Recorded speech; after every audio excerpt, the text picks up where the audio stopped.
Ça va et toi? Ouais, là tu sors de là. De la télé, de Télématin. Je suis debout depuis 4h30, je suis épuisée. Donc vraiment, c'est une opportunité pour toi parce que je peux me livrer très facilement. Là, j'ai fait tomber tous les remparts, je suis à bout. J'adore. Et ça se voit pas, hein. Ah bon? Magnifique, ravissant. Ouais, 1 heure de maquillage, bref. Donc, tu fais Télématin tous les combien? Je fais le mardi et le jeudi, parce que le lundi et le mercredi, c'est Alex Vizorek. Alors, Christine, oui. J'ai appris là que tu n'étais plus végane. Oui, t'as posté une vidéo. Ça t'a fait de la peine? Ouais. Je suis désolée. Mais alors, à ma décharge, j'ai été végane vraiment pendant 2 ans. Je sais bien. Même un peu plus, et pendant que j'étais végane, je faisais 0 plastique, donc j'étais vraiment irréprochable, et je sais que c'est les véganes qui ont raison, je sais que c'est vous qui avez raison, mais pour moi c'était dur en fait, et en fait je m'en suis rendu compte quand je suis tombée enceinte, c'est là que j'ai arrêté d'être végane, parce qu'en fait je suis tombée enceinte et j'ai eu beaucoup d'envie, pas végane, de fromage, de gâteau, et en fait j'ai pas craqué pendant 2 mois, et en fait psychologiquement c'était très dur pour moi, parce que je me disais, et si c'est mon bébé qui réclame, tu sais c'est con, mais tu te dis c'est peut-être mon bébé qui réclame, même si scientifiquement on sait qu'on peut être enceinte et végane, mais tu sais je me suis dit allez je craque juste pendant la grossesse, mais végétarienne, hein, je mange pas de... T'as pas eu d'envie par contre de viande ou poisson pendant ta grossesse? Si j'ai eu pas de viande mais de poisson, si, tu sais je suis bretonne, tout ça, donc c'est vrai que moi, j'ai toute ma famille qui est pêcheur, marin-pêcheur, etc. J'ai grandi là-dedans. Pour moi, l'odeur du poisson, c'est très proustien, tu sais, c'est l'enfance, c'est ma mamie qui cuisine la solmenière et tout ça. Donc si, mais là j'ai tenu. Mais par contre, mon premier craquage, ça a été un truc en plus dégueulasse. Ça a été des Ferrero Rocher, tu vois, mais parce que j'en avais très envie depuis 2 ans en fait. Tu vois, et je me suis dit c'est juste pour ma grossesse, sauf que la frustration, j'ai pris 35 kilos, Céline, 35 kilos de Ferrero Rocher, et je pense que c'était ma frustration des 2 ans. J'ai rattrapé le temps perdu, et il y a des photos de moi sur internet où fin de grossesse je pèse presque 100 kilos. Ah oui. Donc ouais, je suis énorme, tu me vois dans mes chroniques sur Canal+, c'est horrible. Et oui, mais peut-être c'est parce que t'as craqué justement. Oui, mais je pense vraiment que j'ai craqué j'ai rattrapé les 2 ans, tu vois. T'as vraiment subi des frustrations pendant 2 ans? Ouais, parce que j'avais envie souvent de trucs et je me privais. T'arrivais pas à remplacer Non, mais peut-être que si, des fois je faisais. Il y a des endroits super, il y a VG Pâtisserie, il y a plein de trucs, mais bref. Et encore une fois, je sais que c'est vous qui avez raison, et par contre, je reste quand même végane 70-80% du temps, hein. C'est quand même je suis quand même assez toujours aussi parce que je sais ce que ça veut dire. Toujours aussi engagée en tout cas. Ouais, parce que je sais ce qu'il y a derrière un bout de fromage. Tu vois ce que je veux dire, c'est con, mais ça reste quand même aussi, donc j'en mange pas tant que ça. Oui, parce qu'en plus t'as fait un clip je crois là-dessus. Oui, avec le père de ma fille. Non, c'est le père de ma fille qui a joué dans une pub PETA contre le lait. Ouais. Et moi, j'avais fait les poulets doux pour la L214. Ouais. Comme ça, tu me verras jamais manger du poulet. Mais il y a un truc, je pense que aussi quand j'étais végane, c'est devenu un peu névrotique à un moment donné. Et j'en parle dans mon dernier bouquin. C'est-à-dire, c'était très dur pour moi de faire des efforts et de voir que les autres n'en faisaient pas. Et tu sais, je me mettais beaucoup en colère dans les dîners. Je faisais beaucoup payer ma frustration aux autres. Et j'étais avec des véganes qui faisaient pareil. Du coup, c'était un cercle toxique à la fin, pour tout le monde en fait. Il y a encore des trucs qui m'énervent. Le foie gras, ça me rend folle. Ça me rend folle. Mais j'arrive à amener mon discours de façon beaucoup plus judicieuse et avec subtile. les années. C'est vrai qu'au début, lorsque l'on est végane, on est insupportable. Parce qu'on a réalisé, on se dit pourquoi les autres ne réalisent pas, ne prennent pas conscience. Parce qu'en fait, on parle d'autres que nous et on se dit c'est pas un choix puisqu'il est question de victime, etc. Et on a du mal dans les repas. Moi, c'est vrai que maintenant, j'essaye de moins en moins d'en parler. effectivement. Ouais. Oui, surtout qu'il y a les blagues, toujours les mêmes, Oui. on te stigmatise vachement, bref. Ouais. Mais bon, après, il y a pire. Mais c'est drôle parce que là, je suis passée un peu de l'autre côté parce que du coup, dans mon spectacle, je dis que j'étais végane, mais je fais des petites vanounettes et tout. Et j'ai mis mon sketch sur TikTok et je me suis pris. Vraiment, il y a plein de véganes qui m'écrivent en me disant que c'était pas drôle, qu'on s'en prenait pas aux véganes, que ta. Et je me suis reconnue il y a 5 ans. Tu vois ce que je veux dire? J'ai été cette personne-là aussi. Parce que là, tu fais un sketch où tu te moques un peu des véganes? Ou non, je me moque pas, je dis avant j'étais végane et donc j'avais plus d'amis, et après je dis il y a des véganes ce soir et personne ne répond, et je fais voilà, exactement. Voilà, et après je dis que c'est vous qui avez raison, et tu sais, je déconstruis vachement. Ouais. Verino aussi le fait dans Ouais. son spectacle. Donc c'est pas se moquer, c'est pas voilà, c'est pas tu sais les mêmes blagues tout le temps. Ah oui, les véganes ils sont carencés, tout ça, j'en peux plus moi non plus, enfin faut arrêter, c'est faux. Ouais. C'est faux.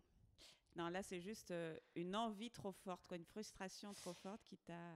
Ouais, et que j'ai payé aussi un peu après pendant ma grossesse. Ouais. Mais je sais, après, je veux pas retourner non plus dans la culpabilité, tu vois ce que je veux dire? Parce que je viens d'un milieu catholique, la culpabilité judéo-chrétienne, je l'ai payée de ma vie pendant des années, j'ai mis très longtemps à m'en sortir. Aujourd'hui, voilà, quand je kiffe un dessert, je kiffe mon dessert, je sais ce qu'il implique, je sais ce qu'il y a derrière. Voilà, c'est comme ça. Mais je sais, après, il y a beaucoup... Et si demain, il y avait une proposition, on ferme les abattoirs, tu signerais pour? Oui, bien sûr. Du coup, ah oui, sur certains... S'il n'y avait plus de tentation, si tout le monde était... Bien sûr. Oui, c'est ça le pire, c'est que je me retrouve à faire partie des gens avec qui je me fâchais avant. Je suis pleine de dissonance cognitive, mais je suis quand même abolitionniste. Mais pourtant, tu vois, c'est... Voilà. Non, mais c'est complexe. Mais après, il y a aussi un truc, c'est que tu sais, on dit souvent l'écologie, on culpabilise, on est là, oui, un petit geste pour la planète, et c'est à nous de faire des petits gestes et tout, alors qu'en vrai, pas du tout. C'est au gros groupe de prendre les grandes décisions qui fait que... Aux deux, je pense, parce que du coup, les gros groupes réagissent quand ils voient qu'en bas... Ouais, mais je pense que le véganisme, c'est pareil. Tu vois, c'est aussi au gros groupe de se poser les bonnes questions, parce que je suis sûre que si, j'en sais rien, Nutella ou... que sais-je, BN, enfin, je parle de tous les trucs tous les trucs que je kiffe en secret, se bougeait un peu et se disait on va proposer une recette vegan ou quoi, je pense que ça irait beaucoup plus vite. Enfin, moi je signe. Mais le Nutella vegan, ça existe, c'est très très bon. Oui, et maintenant il y a quand même beaucoup d'alternatives. Il y a quand même beaucoup de trucs qui compensent. Enfin, moi je sais que j'aimais beaucoup le fromage, et ça compense quand même. Il y a des choses, il y a des bons camemberts. C'est vrai, je suis d'accord avec toi. Et qu'est-ce que tu penses des œufs qui tuent pas les poules? Parce que moi c'est ceux que j'achète, tu les connais? Ouais, c'est ceux... Comment ils s'appellent déjà? Pool House? Ouais, c'est ça, ouais. Oui, je trouve ça très bien. De toute façon, même les poules de jardin. Moi, j'ai eu des poules. Après, c'est juste une philosophie, se dire qu'on peut se passer de produits animaux et montrer qu'on peut se passer de produits et d'exploitation, voilà.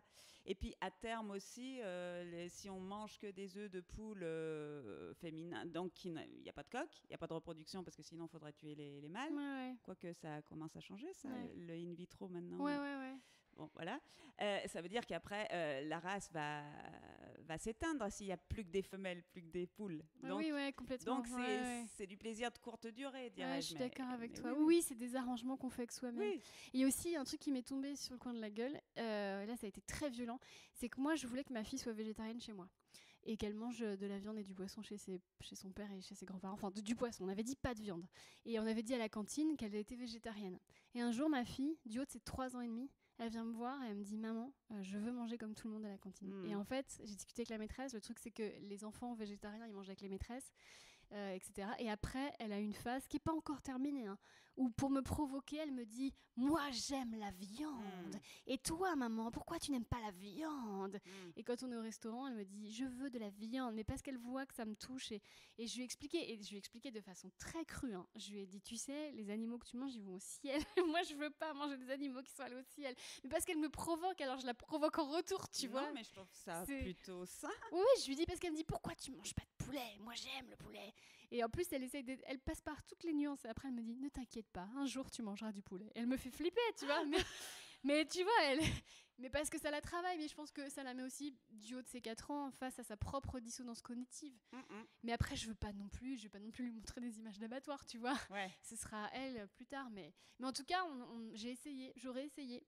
Mais chez moi, elle est végétarienne. Et ça m'étonne un tout petit peu. Par contre, moi, j'ai eu plein de spectateurs après mon spectacle qui sont venus témoigner la reconnaissance qu'ils avaient pour leurs parents, Ah ouais. parce que justement, ils connaissaient pas du coup le goût de la viande, du poisson, Ah. etc. Et ils disaient, mais c'est génial, quoi. J'ai pas de manque. Et Ouais. ils étaient très contents. Bah ça c'était mon rêve. Mais en fait le truc c'est que je pense que ma fille juste elle a vu les autres manger un truc qui lui faisait envie et Ouais. visuellement en fait. Mais ça c'est C'est la ça. cantine hein. C'est la cantine, c'est comme ça. Voilà. Mais Ok, très bien, Christine. Alors, tu aimerais avoir les super pouvoirs de quel animal? Ah bah je sais pas, moi mon animal totem c'est l'escargot. Mm. Euh, Pourquoi? Bah parce qu'il est beaucoup plus solide qu'il n'y paraît, j'en ai beaucoup chez moi. Il résiste à tout, le gel. Donc, tu te compares à l'escargot? Ouais, ouais. Et surtout, il s'adapte sur toutes les surfaces. Il va beaucoup plus vite qu'on croit. Il est hypersensible avec ses antennes, etc. Et je pense que pas l'hypersensibilité de l'escargot, parce que déjà avec mon hypersensibilité, c'est dur. Mais en tout cas, cette faculté à s'adapter à toutes les situations sans se plaindre. Voilà, ça j'aime. Ça, c'est un trait de caractère de l'escargot que j'aime bien. Et c'est un animal qui est clairement sous-coté. Par contre, j'ai voulu en élever chez moi. Franchement, j'en avais élevé 2. Je les avais coloriés. Enfin, Non. ça va pas dire, j'avais mis un peu de vernis à ongles pour les reconnaître. Et en fait, et après, ça a été horrible. Et là, c'était en 2016. Et maintenant, genre, tous les mois, j'emmène au moins une centaine d'escargots au bois de Vincennes. Et ce sont leurs enfants. Parce que je leur donne de la salade, donc ils se reproduisent hyper vite. Et donc, des fois, j'ai des éclosions de Mais bébés ils sont escargots. toujours vivants, du coup? Ah non, mais ils ont. Bah, j'en sais rien, je les ai pas retrouvés, même s'ils étaient coloriés. Mais par exemple, j'ai eu des. Non, mais c'était triste parce que j'en avais colorié un qui s'est fait bouffer par un oiseau. J'ai retrouvé la coquille rose. Enfin, et j'étais triste, tu sais, j'étais vraiment triste. Ah, oui. Bref, et des fois, j'ai des éclosions j'ai des naissances d'escargots. C'est plein de petits œufs qui, tu sais, ils pondent par centaines.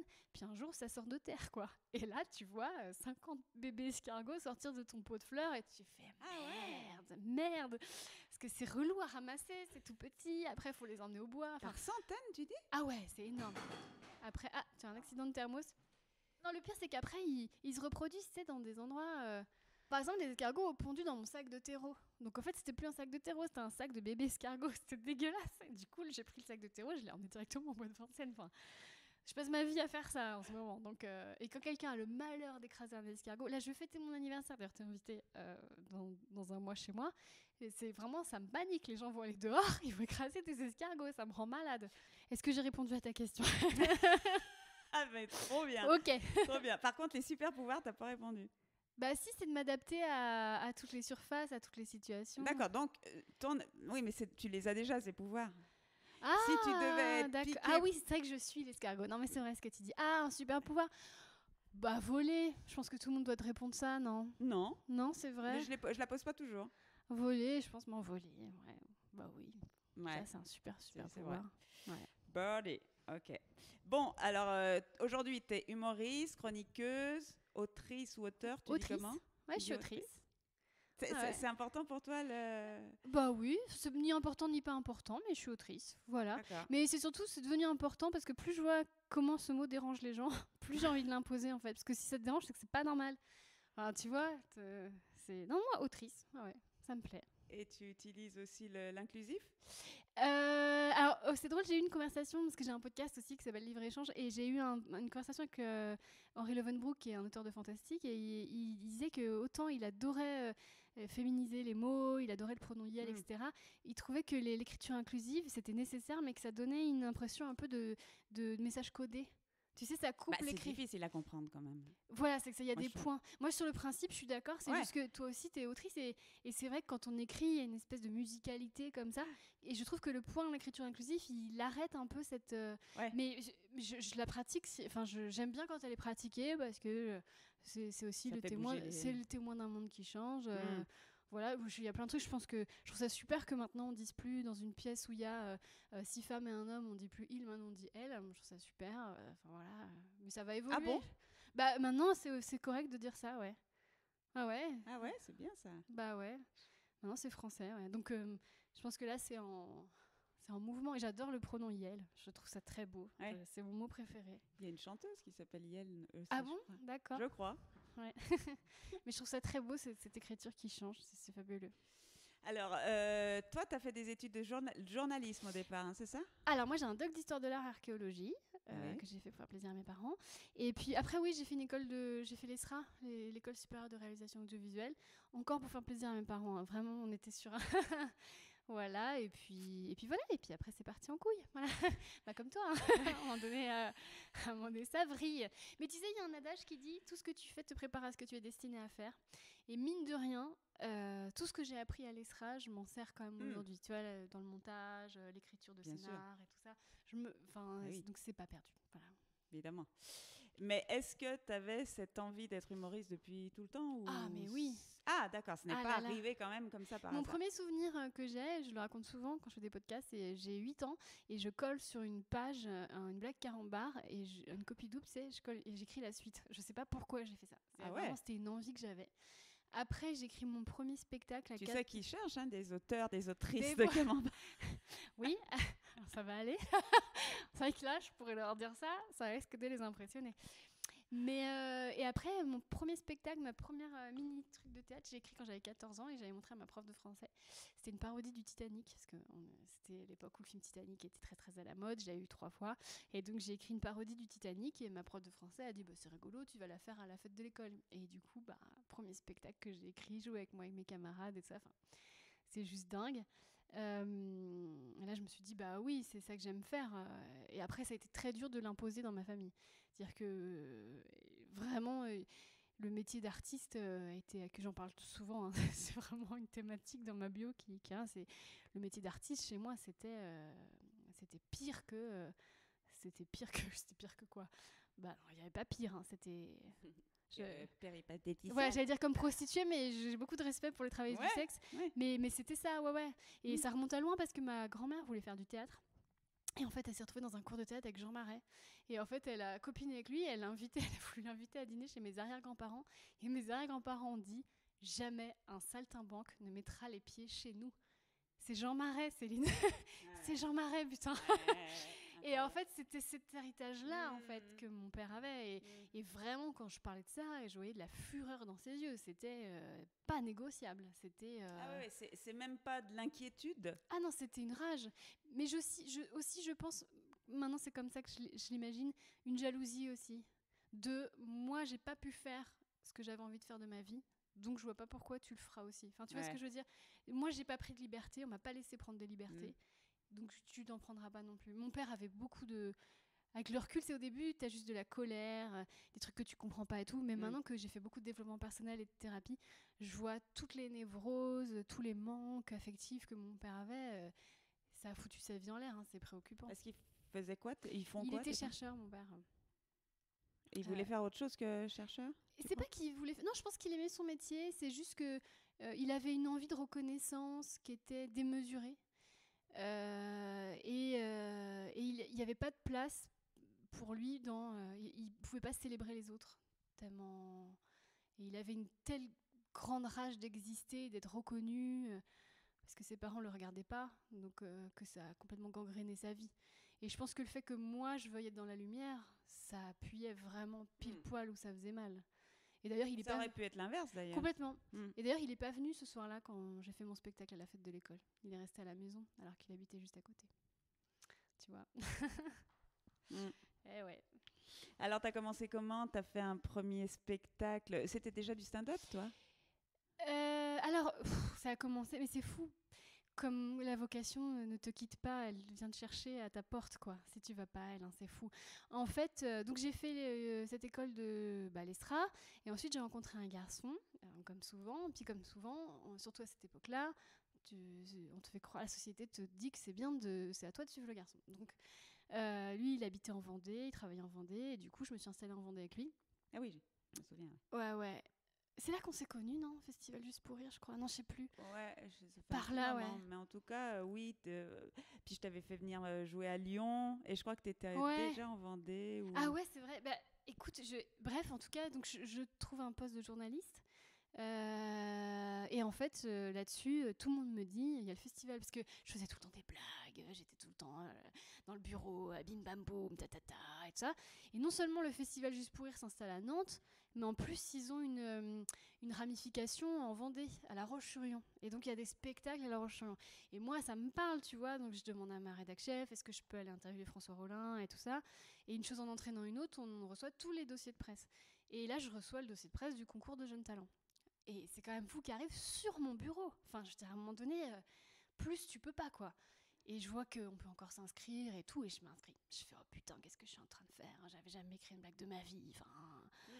Et en fait, j'écris un personnage qui s'appelle Cindy Lover, qui rêve de devenir une star, mais complètement teubée. Enfin, mais il y avait déjà, tu sais, c'est marrant, mais des techniques que après j'ai mis en mots plus tard dans mes manuels, mais tu sais, C'est instinctif, tu savais ouais, et j'ai retrouvé le plaisir comment décaler, comment voilà, la rythmique et tout. Ouais. Bah, après, j'étais journaliste, j'écrivais déjà beaucoup, mais bref, et en fait, je passe les sélections et tout ça, et j'arrive en finale et je finis 2e.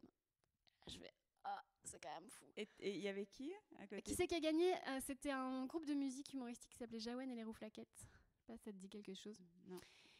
Et pour moi, c'est juste dingue, parce que c'était l'époque où Juste pour rire, ils avaient de l'argent, tu te rappelles? Donc, vraiment, le champagne qui coule à flot, les cadeaux, les propositions. Je rencontre Gérard Sibel qui me dit que je suis extraordinaire, etc. Bah, évidemment, Gérard. Voilà, Gérard et tout ça. Et bref, après, je réalise à quel point je suis malheureuse dans mon boulot. Et en fait, un matin, je me réveille, je peux plus y aller, quoi. Je ne peux plus y aller, c'est pas possible. Et en fait, mon père, qui rentre dans une rage folle, qui me dit « je t'aiderai pas, je te donnerai pas d'argent ». Enfin, c'est horrible, tu te retrouves vraiment livré à toi-même. Et le métier de journalisme, il adhérait, par contre. Ouais, mais par contre, c'est ça aussi qui était violent, c'est que j'avais pris ce poste vraiment pour lui faire plaisir. En plus, j'étais très bonne dans ce métier. Enfin, je veux dire, j'ai eu un CDI à 25 ans dans le groupe Ouest France, et c'est un truc qui n'arrivait jamais. Donc c'est déjà, j'aimais écrire et ça. Et en fait, c'est ça aussi, quand j'ai eu ce poste, mon père ne m'a pas dit bravo, félicitations. Et là, je me suis dit, donc même gars, quand je fais ce que tu me dis de faire, de trouver un boulot sérieux, et qu'en plus je suis reconnue dans mon travail, qu'il y a ma signature en bas des articles, que j'interviewe des gros politiques, etc. Même là, t'es pas capable de me faire un compliment. Et bah, va te faire enculer, en fait. En fait, tu ne seras jamais fier de moi. Donc autant que je fasse ce que j'aime. Bref, et donc voilà, et tout le monde m'a dit, je me rappelle, tout le monde me disait, t'as beaucoup de courage de partir. Et en fait, je réalisais qu'il fallait du courage pour rester, tu vois.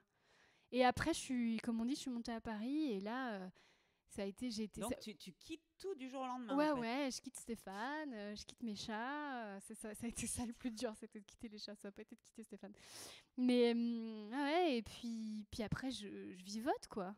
Tu vois, je mets des petites annonces sur Facebook pour trouver un canapé où dormir, je fais le field. Mais tu sais quoi, je suis portée par le fait que je fais ce que j'aime, en fait, et que ça n'a pas de prix, parce que je l'ai connu, le bureau. Tu vois ce que je veux dire? J'ai été dans ce bureau. Donc voilà, c'est dur. Et voilà, puis bon, les portes s'ouvrent une à une, je découvre le Pranzo, je rencontre mes copains, voilà, et puis c'est parti, quoi. Bah écoute, bravo. Hein. Mais comme toi, je pense, hein, c'est un peu le même... Non, moi j'ai moins de courage.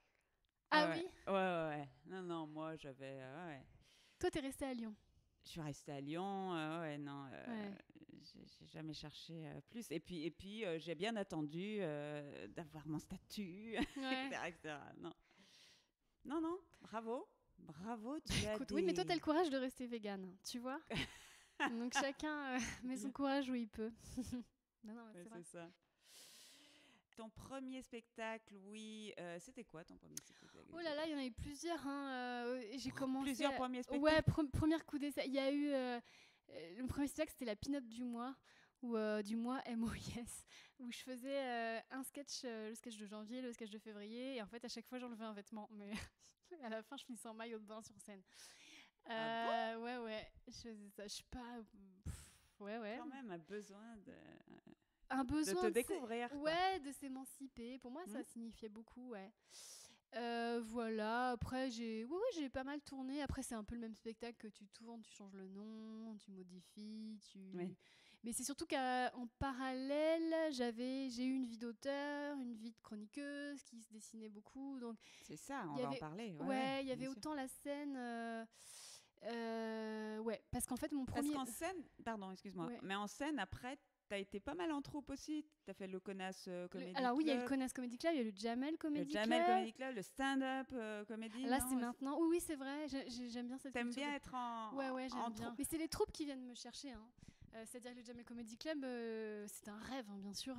Mais Please Stand Up, c'est eux qui sont venus me chercher il y a 3 ans. Et depuis, je tourne avec eux et je suis ravie.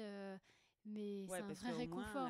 T'es seule sur scène, peut-être, mais pendant 20 moins, minutes, mais je avant et sais après que derrière, on vient me chercher. Oui, et puis surtout, Génial. tu rentres pas toute seule à l'hôtel. Ouais. En plus, là, je viens de faire 40 dates de tournée avec cette troupe, avec ma fille.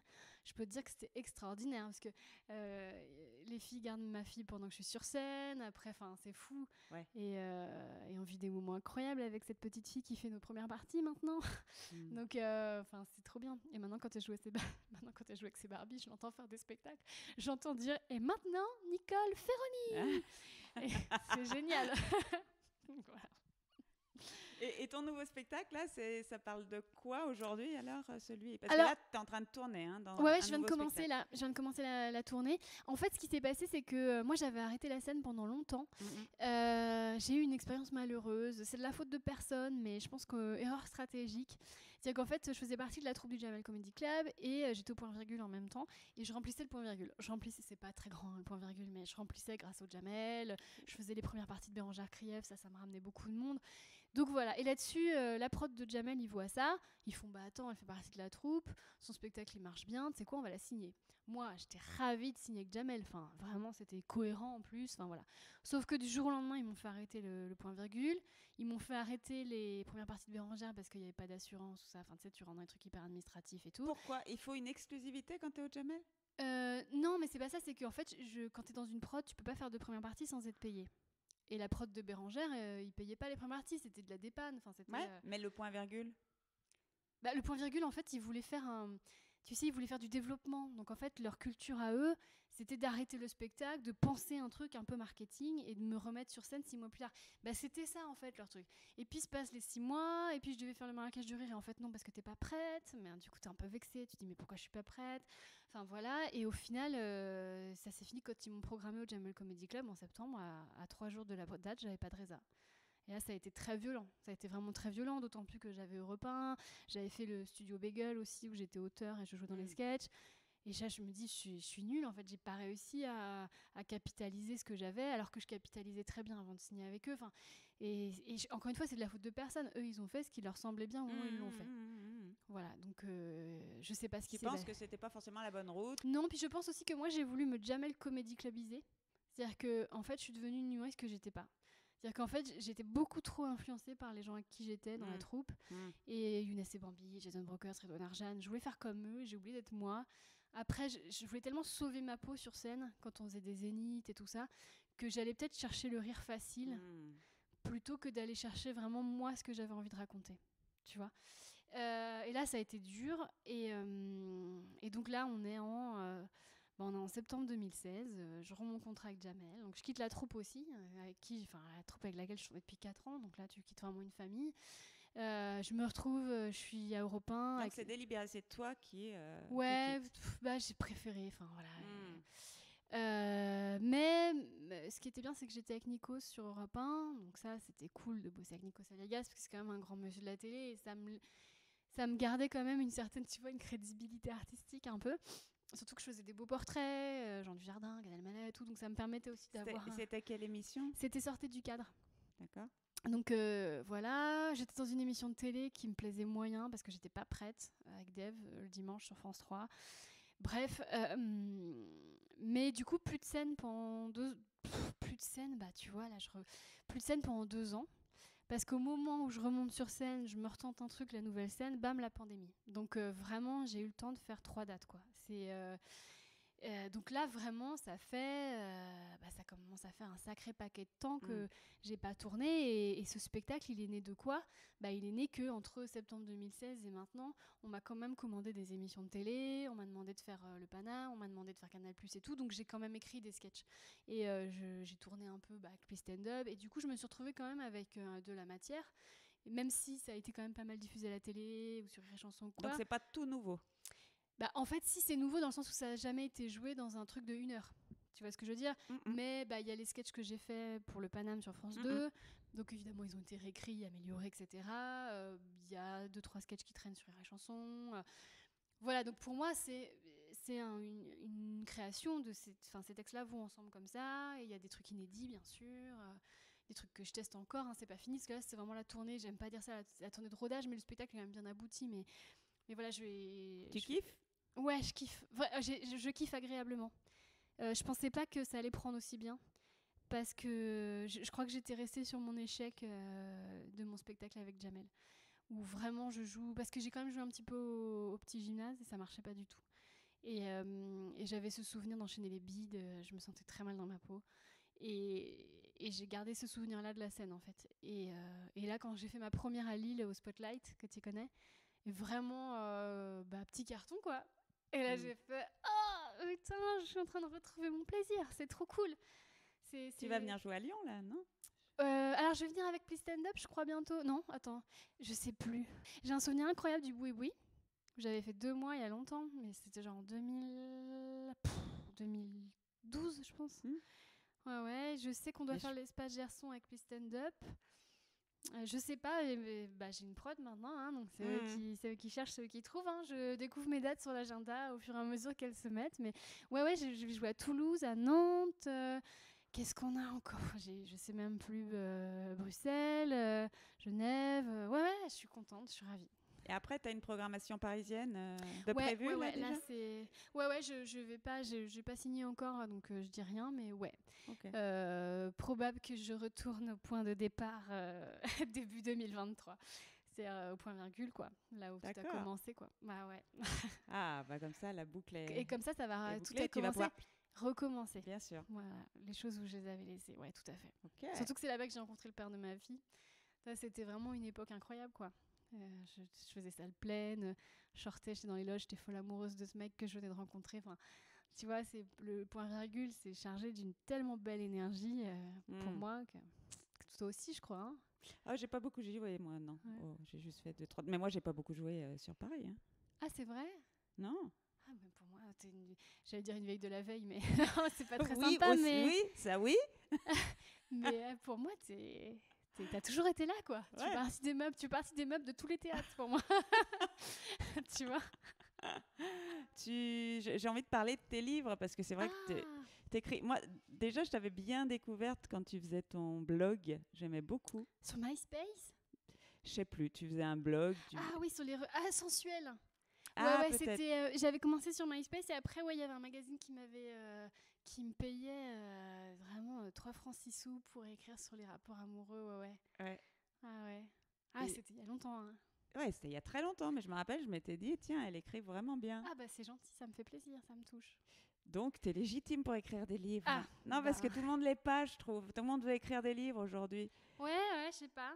Mais c'est vrai que je reçois beaucoup de livres, tu sais, les livres de copains, les livres d'amis, les livres d'amis, qui arrivent chez toi, tu sais pas quoi en faire, ça te dit rien.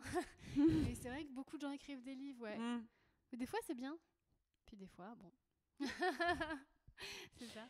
Et donc, ouais, t'as écrit 2 essais.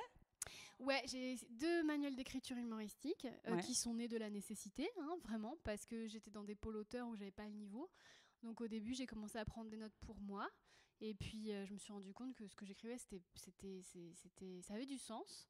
Et c'est en lisant Le Rire de Henri Bergson, donc un livre qu'il a quand même écrit en 1899. Et c'est pas pour me jeter des fleurs, mais on arrive aux mêmes conclusions, tu vois. Donc, de mêmes analyses, de techniques, de trucs, de machin. Donc, en fait, je fais un gros boulot de recherche. Enfin, je sais pas si tu les as lus, mes livres, mais en fait, j'ai pas fait ça n'importe comment. Et après, encore une fois, mon père était chercheur, donc c'est vrai qu'on a cette famille d'essayer de comprendre, voilà. Ouais. Mais tout le monde m'est tombé un peu dessus à bras raccourcis à l'époque parce que j'avais pas de carrière encore et que j'écrivais un livre d'écriture humoristique. Alors tu te basais sur ton expérience, j'imagine, mais aussi beaucoup sur les autres et ce qu'avaient écrit les autres. Oui, et puis de la recherche fondamentale, hein, parce que j'étais prof à l'école du One Man Show et mes techniques, je les enseignais et puis je les testais. Donc vraiment, j'ai fait un vrai travail de laboratoire. Et ce livre, il se vend toujours beaucoup. Sauf que j'ai voulu récupérer les droits, j'ai pas pu, parce qu'ils appartiennent à Erol. Donc là, scoop pour ton podcast, mais je suis en train de tout réécrire là. Je suis en train de me réapproprier tout mon texte avec tout ce que j'ai appris ces 10 dernières années. Et je vais faire un e-book parce que je trouve que les deals des éditeurs sont pas toujours très réglo sur ce genre de livres qui se vendent beaucoup et au final tu touches rien, parce que j'en vends vraiment énormément et donc je fais un e-book là qui sort à la rentrée. Voilà, ouais. Ça, c'est bien. Et surtout, l'avantage de l'e-book, c'est que je vais pouvoir aussi le mettre à jour quand je veux. Dire, tu vois, s'il y a un truc qui me vient, hop, je change la phrase et on peut faire ça. Ouais, la nouvelle version se vend comme ça. Bah ouais. Et je pense que c'est important. Là, du coup, là, je vais revoir des spectacles, je réanalyse, j'applique mes techniques à ce qui se fait maintenant. Là, je suis allée voir Chris Rock, j'ai pris 3 pages de notes. Enfin, vraiment, je pense que je vais lui consacrer un chapitre. Enfin, il paraît qu'il n'y avait pas tant de monde que ça, à comparer de Dave Chappelle. Alors, il y avait beaucoup de monde, mais il n'y avait pas d'humoriste. Parce que quand j'étais allée voir Louis C.K. à l'Olympia, il y a 5 ans, l'Olympia était rempli d'humoristes. Vraiment rempli. Là, on était très peu nombreux, ouais. Parce que c'est plus populaire, c'est moins... Ouais, je sais pas. Ouais. Je sais. Parce que Louis C.K. il avait sa série qui était très populaire. Ouais. Et Chris Rock, c'est peut-être un peu plus. Parce que quand j'ai dit que j'allais voir Chris Rock, tout le monde me disait ah, c'est le mec qui a été giflé par Will Smith. Oui, mais c'est pas que ça en fait. C'est quand même 40 ans de carrière. Je veux dire, c'est pas rien. Ouais. Voilà. Ok. Et 2 romans aussi, tu as écrit? Alors, j'ai écrit un roman, À la recherche du temps perdu sur Internet, qui n'a pas du tout marché. Parce que c'était un roman sur Proust, et je pense que ça fait peur. J'ai pas de regrets sur ce livre-là. T'es proustienne, toi? Ouais, j'aime beaucoup Marcel Proust, ouais. Il a changé ma vie, hein. Pour toutes les raisons que j'écris dans le roman d'ailleurs, et j'ai vraiment écrit ce livre avec la plus grande des sincérités, avec mes tripes, j'ai mis tout ce que j'avais. C'est basé d'une expérience? Oui, c'est-à-dire qu'en fait, j'étais en tournée avec le Jamel Comedy Club et mon portable est tombé dans l'eau. Et du coup, j'avais plus de téléphone, on était en Guadeloupe, je pouvais pas faire des selfies sur la plage comme tout le monde.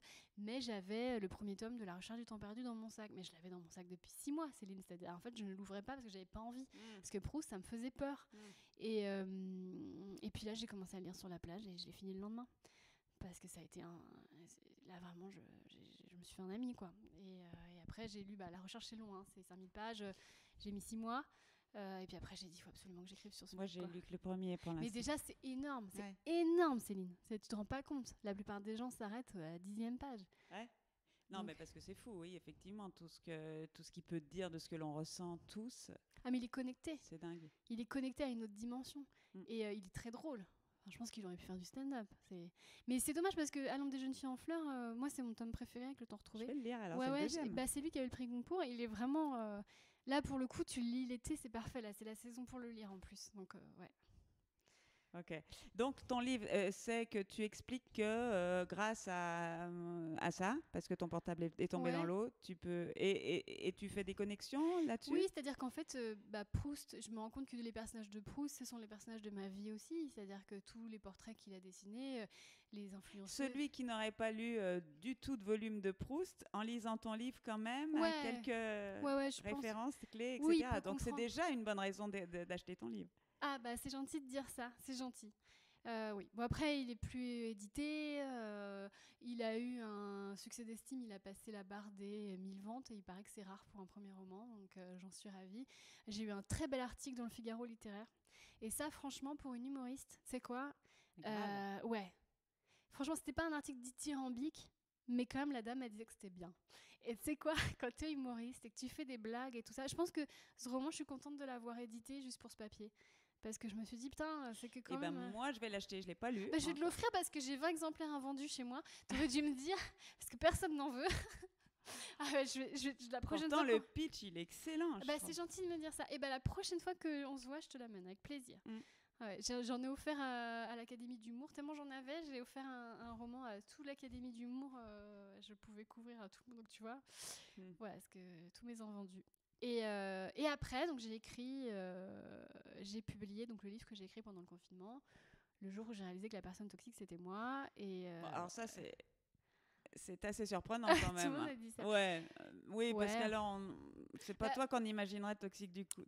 J'ai peut-être un peu grossi le trait. N'empêche, ça m'a permis de faire des grosses recherches sur la toxicité et de sortir, j'espère. Enfin, en tout cas, j'ai écrit le livre que j'aurais aimé lire.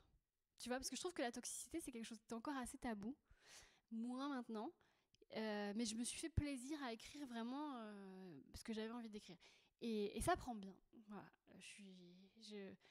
Parce que mon éditrice, en plus c'est horrible le milieu d'édition, c'est que quand tu publies un truc qui marche pas ou qui marche moyen, comme mon roman, qui n'a vraiment pas marché, après t'es un peu fiché quoi. C'est vrai qu'après t'as un casier judiciaire. C'est vrai qu'après les éditeurs ils regardent tes chiffres et ils font voilà. Ce qui m'a un peu sauvée, c'est mes essais humoristiques qui se vendent dans les écoles. Mais là, je pensais vraiment que j'étais finie dans le milieu littéraire. Je pensais vraiment que... Et je remercie First et donc Aline Siboni, mon éditrice, vraiment que je remercie de m'avoir fait confiance. On est reparti là, vraiment sur... Enfin, vraiment, elle m'a fait confiance. Et merci à elle. Et c'est un livre qui a une jolie vie, donc et je suis ravie.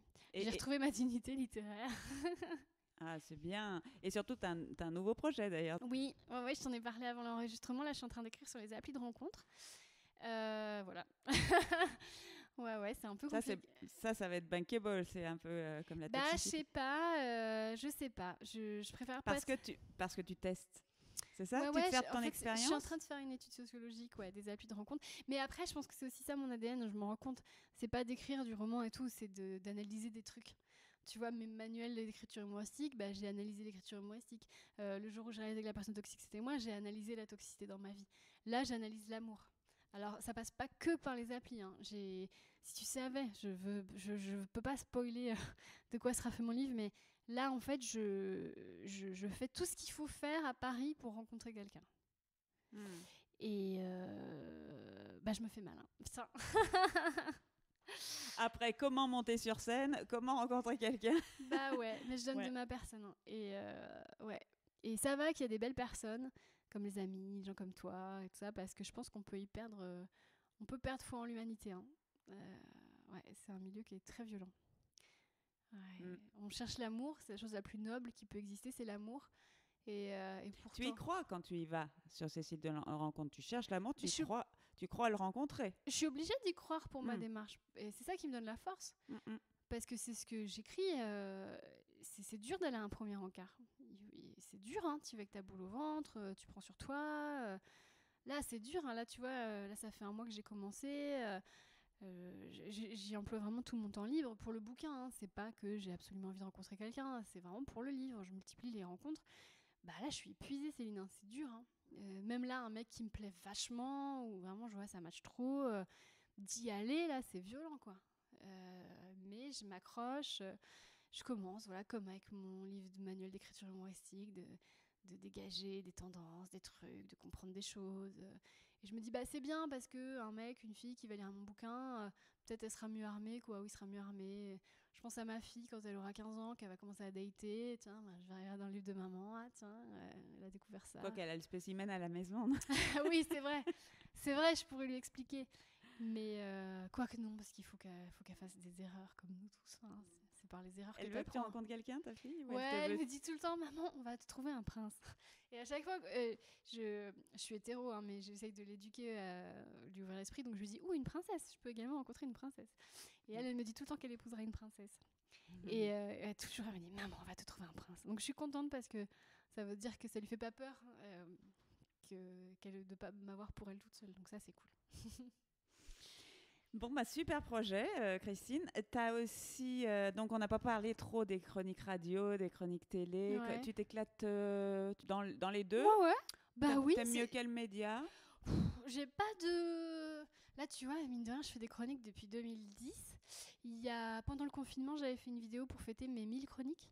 Donc là, je dois être 1200... c'est beaucoup, là je suis à un rythme industriel. J'aime bien parce que c'est de plus en plus simple d'écrire. Quand j'ai commencé au Move en 2010, je mettais 6 heures pour écrire une chronique. Là, je vois que c'est beaucoup plus simple, puis c'est moins aussi, anxiogène. Je me pose moins de questions. Ouais. Après, c'est des steps que tu passes aussi. Je te dis, quand j'ai fait mon premier direct à Télématin là, en août dernier, je faisais pas la maline.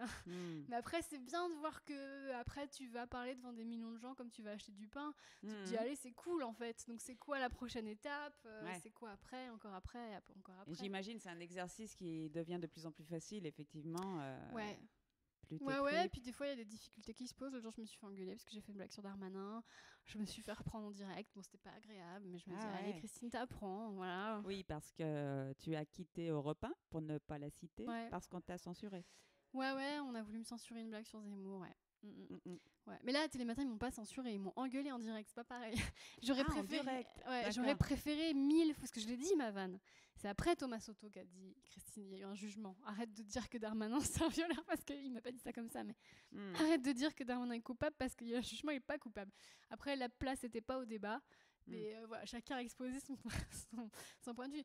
Non, Europe 1, c'était préenregistré, ils m'ont coupé. C'est de la censure, ni plus ni moins. Et de là, je pouvais plus rester, c'est pas possible. Voilà. On en parle ou pas, c'est comme tu veux, mais des commentaires désobligeants, voire insultants. J'ai appris là, oui, effectivement, c'était il y a 1 mois et demi. En plus, c'était après une déception amoureuse, donc j'étais très fragile. Et je fais une chronique sur Télématin qui est vraiment du même niveau que d'habitude, quoi. C'est pas... elle est bien, quoi. Tu vois ce que je veux dire? C'est pas la catastrophe, c'est pas non plus le carton de l'année, mais je fais le job, tu vois. Et je sors de plateau normal. Et là-dessus, il y a un gars qui m'écrit Enfin, vraiment, le message de trop. Parce que des messages d'insultes, j'en reçois vraiment tous les jours. Vraiment tous les jours. Je pense que c'est inhérent à tous les... Ouais, c'est ça. Et je pense qu'ils se croient tous les premiers, ils se croient tous original. Et donc là, le gars, il appuie vraiment là où ça fait mal, quoi. Il dit arrête de dire que t'es célibataire, ça se voit que t'es célibataire. Arrête de parler de ta fille, on s'en fout de ta gamine. Enfin, c'était très violent. Et après, je vais voir. J'étais invitée à un événement avec Teva, donc ça me change un peu les idées. En plus, c'était une expo sur les femmes conquérantes et tout, donc ça me remonte un peu le moral et tout. Mais tu sais, quand même, je ruminais, j'étais pas bien. Et là-dessus, j'arrive chez moi et j'étais dans mon jardin et j'ai pris mon téléphone et j'ai dit j'en ai marre en fait. Là, j'en ai marre. Arrêtez parce que cette violence, elle est grave. Je sais plus comment j'ai dit les choses, mais le mec qui t'insulte, sa violence après elle va quelque part. Enfin, c'est des gens qui vont mal en fait et banalisent. Que les gens me disent oui, t'as qu'à les bloquer, mais en disant ça, on banalise aussi leur démarche. Tu vois ce que je veux dire? Et eux, ça les aide pas. Oui, parce qu'il faut savoir aussi que j'ai porté plainte 2 fois contre un mec qui a dédié sa page Twitter à m'insulter. Enfin, je me dis ce gars-là, bon, il habite dans le sud. Je me dis ce gars-là. Twitter n'a rien fait, Twitter n'a pas coopéré avec la police et tout, rien du tout. Je me dis ce gars-là, un jour il m'attend à la sortie de France Télé. Et pour rien, en plus, juste pour le plaisir de faire mal. Mais oui, puis ce temps qui passe, donc j'ai lui. Et voilà. Et après, en fait, la vidéo que j'ai faite, elle a été un peu virale et du coup, j'ai reçu beaucoup, mais par centaines, des messages de soutien et d'affection. Et là, je me suis rendu compte qu'il y avait une majorité silencieuse, en fait, de gens qui aimaient mon travail, qui ne le disaient pas. Et beaucoup m'ont écrit d'ailleurs en me disant moi, vous me faites rire depuis le mois d'août et je ne vous l'ai jamais dit, donc je vous le dis. Et du coup, tu dis ouais, en fait, les gens bien, qui regardent la télé, ils n'ont pas forcément le temps d'écrire. Ah bah non, les gens n'écrivent pas quand ils aiment. Enfin, c'est rare. Oui, voilà. Ouais. Après, je le vois, ils viennent au spectacle, donc bon. Mais voilà. Mais ça va mieux depuis, j'ai appris à faire la part des choses. Voilà, maintenant j'ai un copier-coller quand les gens m'insultent. J'ai un copier-coller que j'envoie et je mets monsieur, madame, je pense que votre vie serait beaucoup plus jolie si plutôt que d'insulter les gens que vous n'aimez pas, vous envoyez des messages d'amour aux gens que vous aimez. Tu sais quoi? Allez, 1 fois sur 10, la personne se radoucit, me dit vous avez raison. Ouais. Et je me dis, tu sais, c'est pour ces 10%-là, bon, je suis contente en fait. Voilà. Est-ce que tu abordes la cause animale dans tes chroniques? Ouais, dès que je peux. Dès que je peux, j'ai fait le Noël de la SPA, on a eu la dame de la FNSEA qui est venue nous dire que le foie gras c'était super à Télématin. Donc dès le lendemain, j'ai repris son interview point par point et je l'ai démonté. Donc, t'as fait du débunkage. Ouais. Et derrière, c'était Damien Thévenot qui était à la présentation ce jour-là, qui m'a laissé dire absolument tout ce que je voulais parce que lui aussi est très engagé. Je pense qu'il serait ravi de faire ton podcast, lui aussi, il adore les animaux. Donc j'ai fait ça. Oui, toujours. J'en mets toujours une petite dans la gueule des chasseurs. J'avais fait une chronique sur les chasseurs à Europe 1 qui avait un peu tourné avec Hugo Clément. Oui, dès que je peux, là, dans mon podcast, je reçois Émeric Caron dans 1 mois. Je reçois Julien Bayou à la rentrée. Donc, en donnant la parole à ces gens-là, c'est aussi ma façon... Ah oui, le podcast, parlons-en, il est génial. Et puis, le titre est génial aussi. Ah, tu trouves? Ah, je me suis beaucoup pris la tête à le trouver. Si. Parce que c'est pas un jeu de mots de merde, quoi, tu vois. Ah, c'est vrai? Bah non. Bah merci. Livre-échange, donc le podcast de... Il a eu plein de titres, ce podcast, avant que je choisisse. Je voulais mettre littérature de PMU et tout ça. Et après, je me suis dit, bah non, parce que ça peut aussi, des fois... Et c'est vrai que j'ai des échanges de grande qualité avec des gens. Oui, moi j'en ai écouté 2-3, franchement. Ah bah c'est gentil, merci, ça me touche beaucoup. Et j'adore, je pense que de tout ce que je fais en ce moment, c'est la chose que je préfère. Ouais. Vraiment, des fois, tu sais, on est là, la même configuration que toi et moi. Et tu sais, j'écoute mon invité et je suis tellement contente que ce soit pour moi, Ouais. ce qu'ils disent. Ouais. Tu vois, j'ai des morceaux de phrases, des trucs, et ça me bouleverse. Et je me dis, putain, c'est moi qui vais donner ça au monde, quoi. C'est trop cool. C'est hyper gratifiant. Et toi, t'es une grande lectrice. Ouais. Et c'est aussi pour ça, parce que en fait, le concept de mon podcast, c'est que je demande à une personnalité qui m'inspire de me faire lire un livre qui l'a marqué, et comme ça, après, on en parle ensemble. C'est un risque aussi, parce qu'on pouvait me faire lire des trucs hyper chiants. Et en fait, ce qui est dingue, c'est que les livres qu'on me fait lire tombent toujours au bon moment, que je lis des trucs que j'aurais jamais lus sinon. Et que des fois je fais vraiment, par exemple Pénélope Bagieux qui m'a fait lire Dune, 1000 pages en 3 semaines, ça a été un investissement de temps, mais je l'ai fait parce que j'étais motivée d'en parler avec elle et tout. Enfin voilà, des fois tu sais pas. T'aurais pu regarder le film. Bah non, tu vois, c'est con, mais non, bien ça c'est pas possible. Mais c'est une surprise à chaque fois. Il y a toujours, quand je demande à quelqu'un et quelqu'un me dit oui, il y a le laps de temps entre le oui et le titre du livre, il y a un petit suspense qui est assez grisant. Et tu te dis sur quoi ça va tomber et voilà. Ah ouais, non, c'est une très très bonne idée. En plus, il y a des digressions qui se font naturelles. Mais je compte t'inviter. Le truc, c'est que là, mon planning est plein jusqu'à fin octobre. Oh, bah c'est bien, c'est donc génial. D'inviter. Mais non, mais c'est pas du tout. C'est parce qu'en fait, j'ai plein d'idées, que j'envoie des messages à plein de gens et qu'en fait, tout d'un coup, tu te retrouves à booker. Oui, mais bon, ils sont tous intéressés. 17 septembre, d'octobre. Bah, en fait, ouais, tout le monde dit oui. Après, il y a des gens qui disent oui et qui ont très très peu de disponibilité. Par exemple, Stéphane Bern, ça fait 2 mois qu'il me dit oui. Et donc là, on peut parler de harcèlement. En fait, je lui envoie un message tous les 15 jours, Stéphane, ne m'oubliez pas. Et à chaque fois, il me répond jamais, je suis en tournage. Jamais, mais j'ai l'Eurovision. Jamais, mais mais je le lâche pas. Voilà. Bientôt, il va déposer une main courante, mais je m'en fous parce que je l'aurai. Mais là, je vais avoir Augustin Trapenard là dans 3 semaines. Il en fait pas mal maintenant des ouais, podcasts. je pense qu'il aime bien ça. Ouais. Mais je suis ravie parce que et puis je vais être flippée, je pense, parce que pour le coup, c'est un mec, les bouquins. Il est gentil, il m'a fait lire un petit truc. Mais c'est vrai que les bouquins, c'est son truc. Alors, j'ai très peur, en fait, c'est le syndrome d'imposture. Tu sais, je suis pas à la hauteur pour parler de livres avec Augustin Trapenard. C'est pas possible. Mais bon, on verra. Ouais, je comprends. Bah ouais. Un petit jeu, Christine, oui, que plaisir. je fais tout le temps. Okay. Je vais te dire un mot. Ok. Et toi, tu dois me trouver une chanson qui t'évoque ce mot. D'accord. Mais le mot ne doit pas figurer dans la chanson. D'accord, ok. Ah ouais, d'accord. Oh là là, je suis debout depuis 4h30. Hein. Ok. Alors, des fois, je prends un peu mon temps parce que c'est selon l'échange. Et là, j'en avais prévu 2. Ok. Mais j'aime bien en faire 4, tu vois. Ok. Le premier, ce serait temps. Temps. Rapport à Proust. Ah ouais. Le temps. Bah, ce serait... Bah, c'est quoi? Ce serait une chanson de... Ah, ce serait Moon River, chantée par Audrey Hepburn sur le balcon de Breakfast at Tiffany. Parce que j'ai découvert ce film quand j'avais 7-8 ans et que c'est ma chanson doudou et qui traverse le temps avec moi et que c'est la seule chanson que je sais jouer au ukulélé. Et voilà. C'est poétique parce qu'elle traverse le temps. C'est mais bien. Elle est très... C'est quoi ton rapport au temps, toi, d'ailleurs? Flipper. J'ai peur du temps qui passe, j'ai peur de pas faire assez de trucs, j'ai peur de ma fille qui grandit trop vite, qui se réveille de la sieste avec des questions existentielles. Et je fais, mais je t'ai mis au monde hier, comment tu peux me parler de la mort? Enfin, c'est quand même fou. J'ai de plus en plus de cheveux blancs, je le vis très mal. Voilà, j'hésite à me faire un lifting. Toutes mes copines font du botox. Ouais, très mal. Et aussi parce que, tu sais quoi, j'ai été bête longtemps. C'est-à-dire que les choses essentielles de la vie, que tes parents t'enseignent aussi en te donnant confiance en toi, j'ai pas eu en fait. Donc j'ai été très bête longtemps. Et c'est pour ça que je dis que j'ai été toxique dans mon bouquin. C'est que pendant très longtemps, j'ai pas eu les bases. Et j'ai eu un syndrome d'imposture, j'ai pas eu confiance en moi. Avec le recul, c'est quand j'avais 30 ans, j'étais tellement mal dans ma peau. L'autre jour, je suis tombée sur le making-of d'un dessin animé dont je faisais le doublage avec le Jamel Comedy Club. Et je me rappelle très bien que j'avais l'impression d'être horrible, d'être bête, de rien avoir à dire. Et je tombe sur le making-of parce qu'on a regardé le dessin animé avec ma fille. Je regarde le making-of, je suis magnifique. J'ai 30 ans, je suis sublime, j'ai une peau impeccable, j'ai les cheveux qui ont du volume. Et j'avais l'impression d'être la dernière des merdes, en fait. Et je me dis, mais c'est du temps perdu. Ça, c'est du temps gâché. Ouais, ça, c'est du temps perdu, ouais.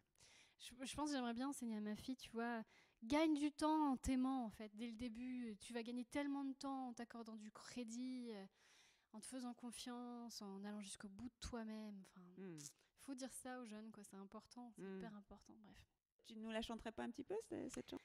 Alors, ça doit donner Moon River, wider than a mile, I'm crossing you in style someday. Oh, dream maker, you heart breaker, wherever you're going, I'm going your way. Voilà, t'auras pas mieux. Bof, joli. tu parles. Joli. Si, c'était tout doux. J'ai chanté ça à ma fille quand elle était bébé. Ouais. La pauvre. Toxique? Quelque chose pour être... Alors, surtout pas la chanson de Britney Spears. Ouais. Toxique. Alors, toxique, je dirais la chanson de Brigitte, Sauver ma peau. Où elle quitte un mec toxique, justement. Tu la connais, cette chanson? Non, vas-y, chante. Sauver ma peau, se mettre en cavale, ne pas se retourner sur l'animal. Et à un moment donné, elle parle de larmes. Ouais. Sauver ma peau, et mettre les voiles quand les larmes sonnent l'alarme. Et ça, c'est fort, parce que moi, souvent, les larmes, elles ont sonné l'alarme, mais je restais quand même. Ouais, évidemment. Ouais, elle est très belle, cette chanson. Quand vous quittez un mec toxique, il faut écouter Sauver ma peau de Brigitte en boucle. Ah, je dis pas que le père de ma fille était toxique, hein, mais il fallait partir. Voilà. Une situation peut-être toxique. Ouais, c'est ça. Oui, pour nous deux. Ouais. C'est un beau travail d'équipe. Voilà. Escargot? Ah, un truc de force et de fragilité. Je dirais Je suis malade de Serge Lama. Parce que c'est de la vulnérabilité, mais c'est une force incroyable qui dégage de cette chanson. Tu vois, c'est vraiment... ouais, je suis vulnérable à cause de quelqu'un. Mais tu sais quoi, j'ai le courage de cracher mes tripes et mes sentiments sur un piano. Et ça, pour moi, ça, c'est l'escargot. La force et la vulnérabilité en même temps. C'est beau. Qu'est-ce que... Attends. Connasse? Ah, Connasse, je sais pas, parce que en fait, quand on avait trouvé ce nom du Connasse Comedy Club, on était très fiers de nous. Et après, ton ami Florence Foresti a fait Madame avec son magnifique sketch. Je vais dire, arrêtez de vous faire traiter de connasse. Je peux te dire qu'on avait vraiment pris ça pour nous.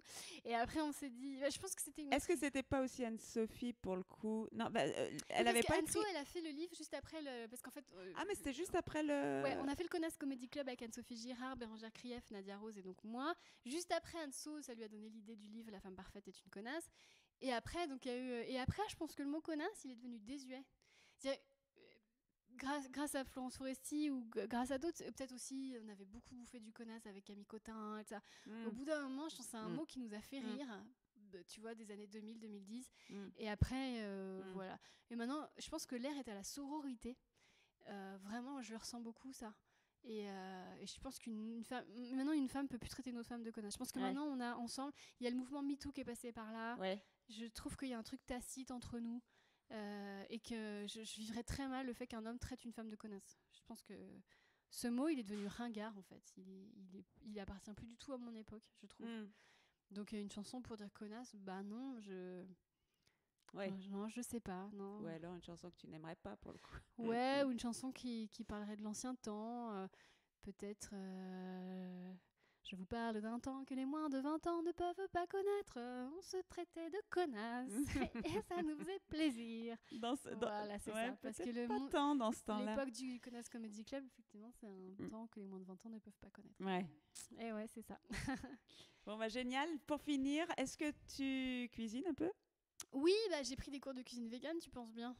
Alors, est-ce que tu pourrais nous livrer une recette végane? Ah oui, parce que j'aime bien faire à ma fille le petit mijoté de patates douces et lentilles. Alors, tu découpes un oignon que tu fais caraméliser avec un peu d'ail, voilà, de l'huile, etc. Ensuite, tu mets tes lentilles que tu fais mijoter dans un bouillon que tu auras préparé avant. Les lentilles 10 minutes, après tu rajoutes les patates douces. Et puis, voilà, faut pas faire cuire trop longtemps parce qu'après, ça fait une purée. Voilà, tu sers ça Oui, avec les du patates riz. douces, ça met pas longtemps à cuire. Ouais. Et après, avec du riz. Et puis après, tu épices comme tu as envie. C'est la première recette que j'avais appris au cours de cuisine végane et je la fais tout le temps. Ma fille adore. Voilà. Bah, super, Voilà. merci. Allez, on va s'y mettre, on va manger ça. Allez, super. Bah merci Céline, c'était Merci, trop cool. Christine. Et je te donne rendez-vous dans Livre-Échange en novembre alors. Ah bah avec Bon, plaisir. bah, formidable, je me fais une joie. Trop cool. Super.